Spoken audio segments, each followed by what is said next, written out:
Hello, everybody. My name is Okie Dokie. Now, you might wonder, how would a person get a name like Okie Dokie? Well, when I was a baby, they handed me to my dad and they said, "Name that boy." And my dad said, "Okie Dokie." And that's how I got my name, which is better than my sister's name. Her name is Ida, but that's short for I don't know. I think she scared him a little bit. But anyhow, with a name like Okie Dokie, you'd think I'd want to know about Oklahoma history. And I did, and I do. And so I went all the way down to Oklahoma City and walked up towards the state capitol. And as I did, I saw 14 flagpoles. And on those 14 flagpoles were 13 different flags. And one flag was empty. We'll talk about one flagpole was empty. We'll talk about that later. However, each of those flags was different. Now, if you go to the state capitol today, because that was 30 years ago, if you go there today, why, what you're going to see is 14 flagpoles and 14 Oklahoma flags on those poles. But back then, each flag was different, and they signified people who owned the state or claimed our state, and these flags came across our state. Now, you'd think the very first flag to come across our state would be a Native American flag because the Native Americans were there.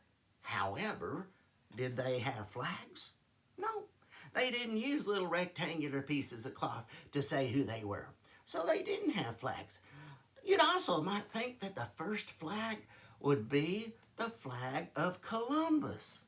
But you know, Columbus, his little green flag of Queen Isabella, why, Columbus, he just got down into here. He really didn't get all the way up into our state. And so he arrived down in here and then went home. And so that flag never really crossed our Oklahoma boundary there. Well, so the first flag to fly over the state of Oklahoma was actually the Royal Standard of Spain. And here it is. Now you might be wondering, how did I come by these flags? Well, 30 years ago, what I said to them is, when those flags get old and tired, what do you do with them? And they said, we take them down and we burn them. And so I said, the next time you take them down, do you think you could give them to me so I could tell people all about Oklahoma history? And you know what they said? Okie dokie. That's right. So when I show you these flags, they're a little bit worn, but these flags used to fly at the state capitol, and the very first one was the Royal Standard of Spain. Now this flag is the flag of the conquistadors. Now, we know that the conquistadors came up through into Oklahoma area. We know that because there were reports from the Native Americans that there were people coming through riding on big dogs. They called them the dog people. And they, oddly enough, wore their cooking pots on their heads instead of hats. Now, of course, we know today that was their helmets and their armor, and they were riding on horses. But of the Native Americans living in the plains at that time, they had never seen a horse.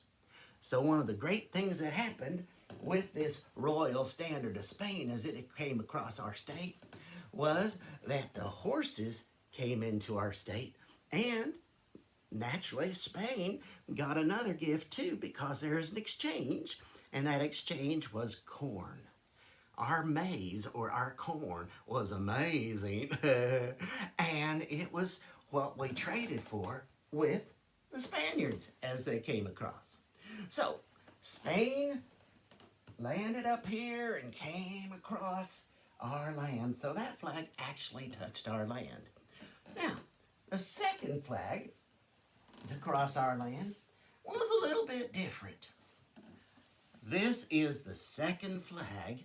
Now you might say, that looks like the flag of Great Britain. Well, the truth is, this is the Great Union flag. Great Britain, because at this time they didn't have Scotland involved. They didn't have Scotland involved.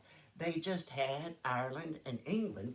And later on, when they added Scotland, they added an extra, what they call a St. Andrew's cross coming through here. So there'd be an extra line in there, and that would be the flag of today. But back then, it was the Great Union flag of those two. And it did come across our state in a special way. You see, the idea of trading, well, first let me tell you how they claimed us, because that's kind of funny in some ways. You see, these colonies up in here, these English colonies, whenever the king would give you some land, why, he would say, I know what the northern border is, I know what the southern border is, but I know what the eastern border is, of course, it's the ocean. But the western border, yeah, we'll just say it goes from sea to shining sea. And so, like the Carolinas, when they were given to the people here from England, why, they claimed all the way across without even knowing that they accidentally claimed us. But the truth is, did that flag come across our state? Yes, it did. Of course, we know it wasn't a state yet. One of the things that the English liked was beaver hats. Now, this is an actual beaver hat. It's got fur on it, very thin fur. Well, the Indians would trap the beavers and trade them for things that they liked, like axe handles and things made of steel that they liked. Axe blades. And that way, they traded, and this flag would arrive on our side of the land there, and the fur trappers, or the traders, why, they would set up a post. And on top of the post, they'd put this flag. And everybody knew that was a trading post. So that meant the tribes could come and trade for the things they liked, and the British could take home the things that they liked.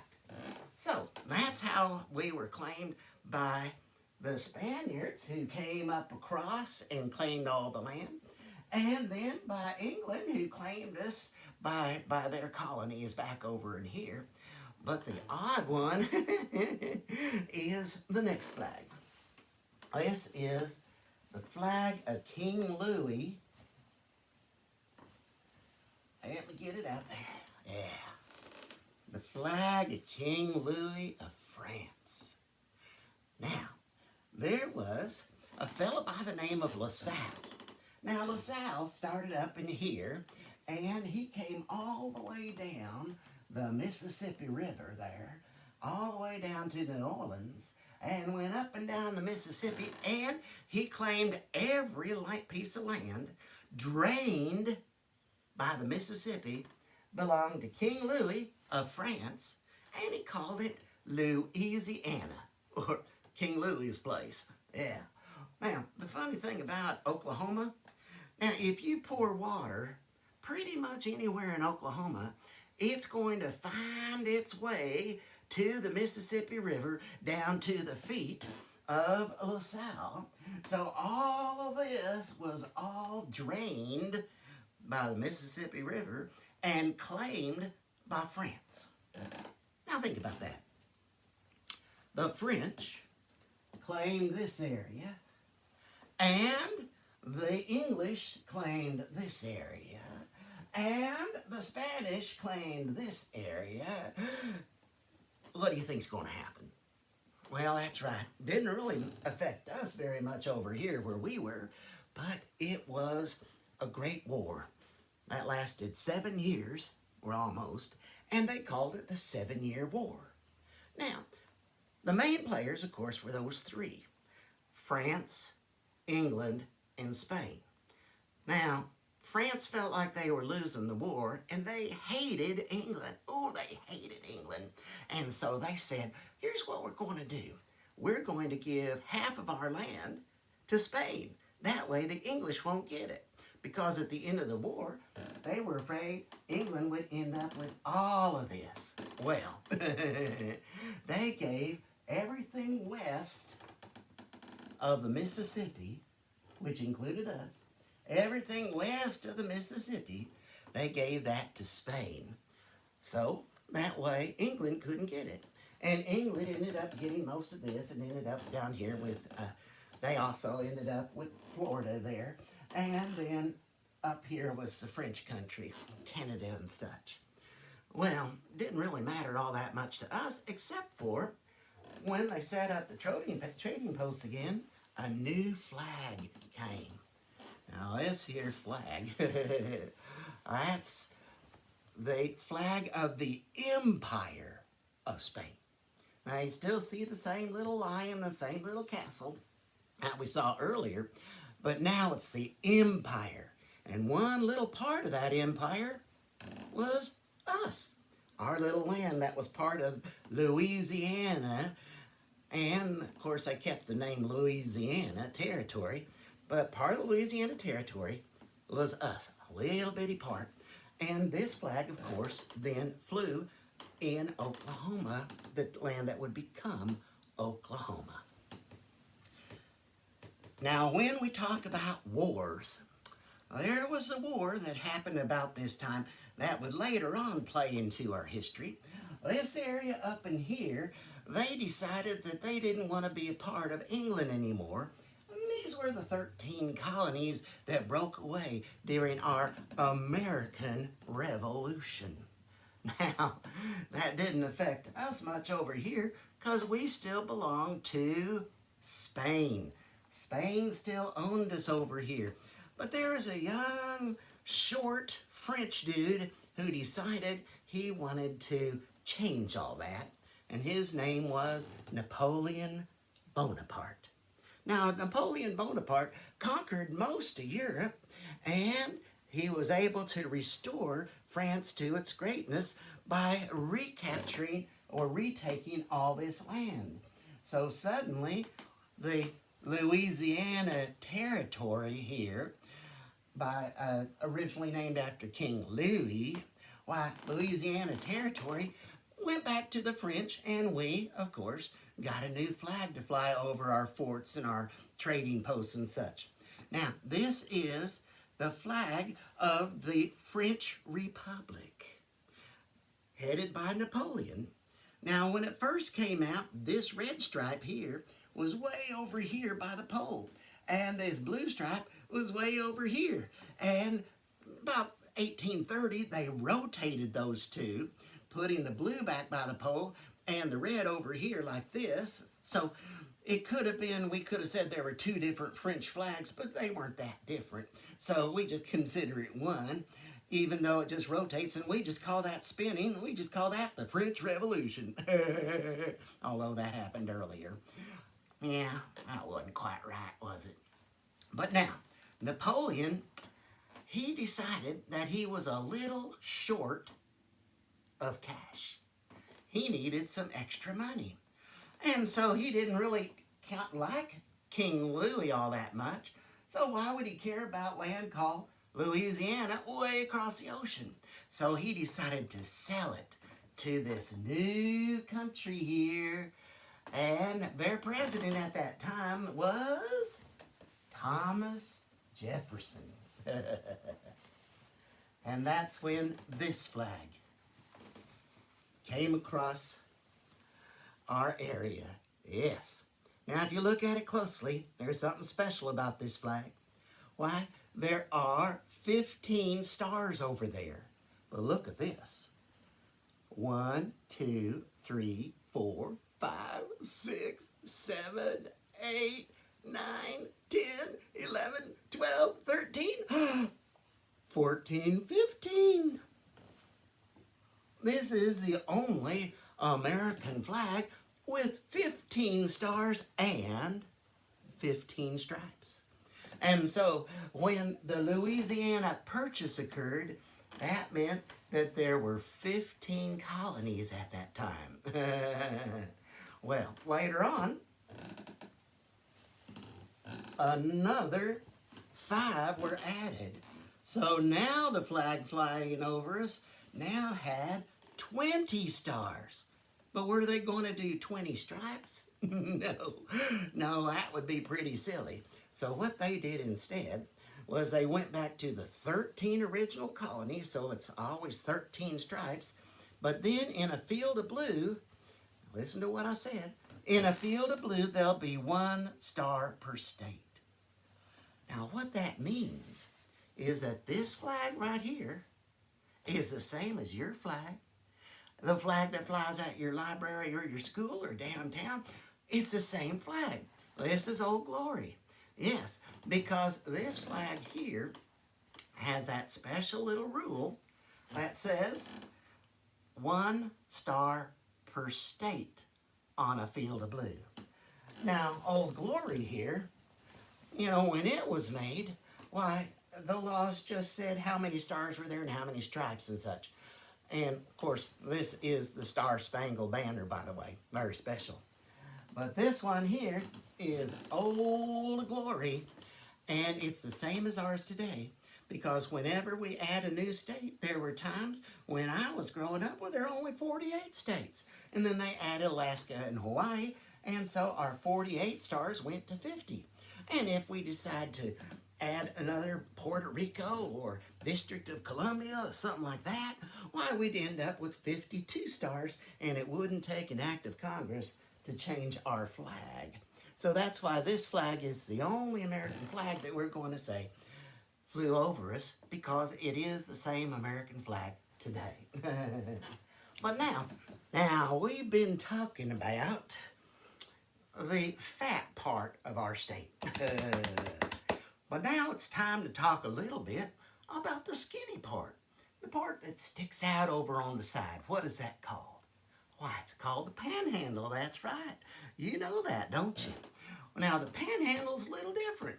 You see, I told you earlier that when the French, you remember them, when the French claimed this land, they said all the land drained by the mighty Mississippi belongs to France. Well, the truth is, you pour water out in the panhandle, and there's a big question about where it goes. I mean, does it make it to the Mississippi, and would it have been a part of the Louisiana Purchase? Or does the water go someplace else? Well, that argument was that it might be going down to the Rio Grande and coming down and being a part of Spain. Now, during the revolutionary times, I mean, I kind of mentioned that because we had a revolution up here, and there was even a revolution in France that we talked about. Well, there was another revolution in Spain, and that was when this part of the world decided that they didn't want to be a part of Spain any longer, and so there was the Mexican Revolution. Now, Spanish flag was flying over the panhandle, but with the Mexican Revolution, now a new flag flew over our panhandle. Yes, there it is. This is the flag of Mexico. Now, I know everybody says Cinco de Mayo, Cinco de Mayo. Well, that's really a great way of selling tacos. But the truth is that the Mexican Revolution actually occurred more like September. But what ended up happening is now this flag flew over our panhandle, but not for long. You see, this area right here, they called it Tejas. Well, Tejas really became Texas. And Texas didn't really like being a part of Mexico. They wanted to be free too. And they were looking up above and they said, hey, we want to break away. We want to be free. And so there was a great big battle. You might remember it. It was called the Battle of the Alamo. Now, who won the Battle of the Alamo? Was it Mexico? Yes, it was. Because everyone died at the Battle of the Alamo, and so it's kind of hard to win if you're dead. But Santa Anna and his Mexican army were defeated at the Battle of San Jacinto by Houston, and of course then eventually that meant we now had a new country called Texas. And this is the first flag of the Republic of Texas. It is a Lone Star flag. That's what they called it because there's just one star. And they were the Lone Star flag. And they liked this flag pretty much. But they really didn't want to be an independent nation. I know today they kind of act like one. But they really didn't want to be an independent nation. They wanted to be a state. They wanted to join with the United States. And so they were looking at that flag of the United States with its red stripes and white and blue and star. And they decided to come up with their own new flag. And this is, yes, the new flag of the Republic of Texas. Again, it has the Lone Star, and it has the white and the red stripes. Kind of make it look similar. But here's the thing. This is the flag of the Republic of Texas. Now, the flag of the Republic of Texas did fly over our panhandle because we were still a part of that. But when Texas became a state, they missed the boundary by a little bit. And so when they made Texas, they missed the panhandle. And so it was not a part of the state of Texas. So that meant the Texas state flag, which looks just like this, the Texas state flag never flew over Oklahoma and never will. Nope. Well, now, at this time, I wanted to tell you a little bit about, well, at the beginning, I told you that there were no flags of the tribes because the tribes didn't use flags. However, there was one tribe, the Choctaw Nation. Now, I have a little bit of Cherokee blood in me, but my Choctaw Nation friends, they always say, all my Indian blood left with my first nosebleed. I think I told you that. But anyhow, what happens is this is their flag. Very special flag. It has a big shield, yes, and it has a peace pipe with smoke coming out of it, and it has a bow that is not strung. It's hard to tell, but this bow is not ready to fire. It's not strung. However, you'll also see that the peace pipe is connected to an axe or a tomahawk, and with the bow are the arrows. So, this is a flag for a time of peace and a time of war. Now, there's a war coming up here, and it's called the Civil War. Now, what in the world is a civil war? A civil sounds like it's very nice and peaceful, like, excuse me, may I shoot at you? And the enemy stands up and says, oh, why, yes, I shall stand still. But that's not what it means. What civil war means is that you're fighting yourself, basically. That meant that colonies or states were fighting other states. And that also meant that tribes were fighting tribes. It was a divided nation and a civil war. In fact, in some families, it was even brothers fighting brothers. Well, during that time, there was a flag that flew over our state. But there was a little bit of a mistake. You see, that flag, I've got it tied to me here, is sometimes called the Confederate flag, which is wrong. I'll explain why in a moment. This is basically the battle flag of the Confederacy. And the truth is, it never was elongated to look like a rectangle. It was always a square. And I'll tell you how that came about. This is a flag that caused people to hurt, and that's why when I told you years ago, 30 years ago, when I went to the state capitol and there's one pole, that pole, the 12th flagpole, was empty, it's because it used to hold this flag. So let's learn a little bit about the Confederacy. Now, This is the actual Confederate flag. Oh yes, I know it was bigger. But this is the actual Confederate flag, 7 stars in a circle with 3 stripes.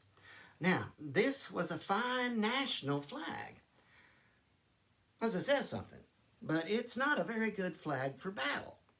Because something you might remember is flags were very hard to make. Took time to get them.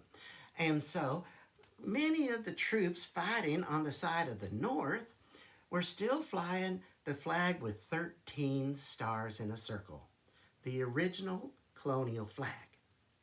They were flying that flag, and the South was flying this flag, and during a battle and the smoke and everything like that, do you want to be trying to count stars to see which way to run? No, it didn't make sense. So they decided to use a different flag for battle. And they came up with this one. Now, this flag has that stars and bars you're used to seeing, the little square there, and the rest of the flag was white. And so this flag became the battle flag. But there's a problem. During a battle, if this is flying like that, why, people think you're flying the white flag, which means you are quitting, basically.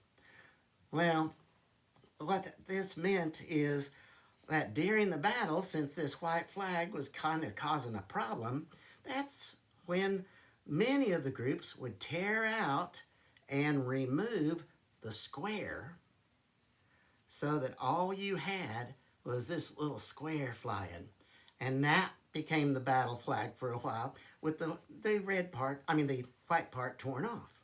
Well then, a little bit later, they came up with an official flag, which had, of course, the stars and bars and the white panel, but they added a red panel down at the end saying, no, we're not surrendering. No, we're not. So, the 3 different flags there that they used during battle were kind of a confusion. Most of the time, they just tore off that extra part and flew the little square. In fact, if you go down to the state capitol, there's a lovely mural up in the sky there in the dome, and you can see that square flag in there. And that is why the Confederate flag that was put up on the post was a battle flag, not a national flag. So this is the official flag of the Confederacy. And one can fly this flag when you're talking about history. But flying the stars and bars flag, that just hurts people's feelings, and it reminds us of a war. So we'll just calm down about that particular flag. But the tribes that fought on the side of the South, well, all these tribes that had moved out into Oklahoma Territory had been given land by the government because they were independent nations. But then if they fought on the side of the South, and sometimes even if they fought on the side of the North, why, that meant that their land was taken away. And there was unassigned land, such as the Panhandle, lands that didn't belong to any of the tribes. Well, white settlers wanted to be able to get into that land. They wanted to take that land. Now, there were white settlers who snuck over sooner than they were supposed to, and there was a group of what they were called buffalo soldiers from the north who came in to protect the tribal lands. And whenever they found a settler that was improperly there, why, they would fire their small cannon or make a lot of noise, and they would bring all the troops together and they would help usher those people out of Indian Territory. No, so some people say that's where the name Boomer comes from. Other people say the word Boomer comes from the sound of the cannon when they opened up certain territories with land runs, where people ran in and then they would put their stake down and they would reserve their land. That was, of course, the land runs we've seen so many times. But there is no doubt as to why some people were called Sooners. Because with the lotteries, with the land runs, and other things, there were plenty of people who were sneaking in sooner than they were supposed to. And so now we know where Boomer Sooner comes from. However, at 1907, September 17th, 1907, why a group before this had gone up to Washington to make us a state. Now, the Indian tribes, or the Native American tribes, they had wanted to be called the state of Sequoia because he was the Cherokee who had come up with the Sequoian syllabary so that they had a written language. State of Sequoia. Now, the settlers, they wanted it to be called Land of the Red Man, or Oklahoma. So, Oklahoma and Sequoia, when they went up there with all their groups trying to become a state, the country said, well, you're each too small and you've got such large states around you. I don't know how they can complain about our size. We were bigger than Delaware, either one was. But instead, or Rhode Island. So what they did instead was they said, put yourselves together. So in September 17th, 1907, they put them together to make a new state. And it was eventually ratified November 16th, 1907, when, to honor that, we had a wedding. We had a beautiful Indian or Native American bride in a white buckskin wedding dress, and a settler representing the white settlers in his nice black tux and tie. And they had this wedding showing the union of the Indian territories and the Oklahoma territories into the state of Oklahoma. And in 1907, we didn't have a flag. Will Rogers would say that the only flag that flew at that time was his underwear on the clothesline. But in 1911, we came up with a flag. And here it is. Are you excited? Well, I know. It's a bit of a surprise. Well, you see, there's number 46 because we were the 46th state. That's very creative. And it was read for the Indians or the Native Americans, and it was white for the settlers. Not too many people liked it. If you look closely, even the birds didn't like it much. And so they decided that it was time to get a new flag, especially with the rise of communism. They thought this looked like a very communist flag. So they had a contest in 1924, and Mrs. Fluke, her design won, and in 1925, this became our state flag of Oklahoma. Now, it didn't have the word Oklahoma down there, but it did have some things pulled from other native flags. It had the peace symbol of the olive branch, which is more for the settlers, and the peace pipe, which was more for the Native Americans, and the various tribes were represented by feathers and an Osage shield with different stars upon it. And it was a beautiful flag. And then in 1945, we added the word Oklahoma to the bottom just to be sure, so that now this became our very wonderful Oklahoma state flag. Brand new state, gonna treat you great.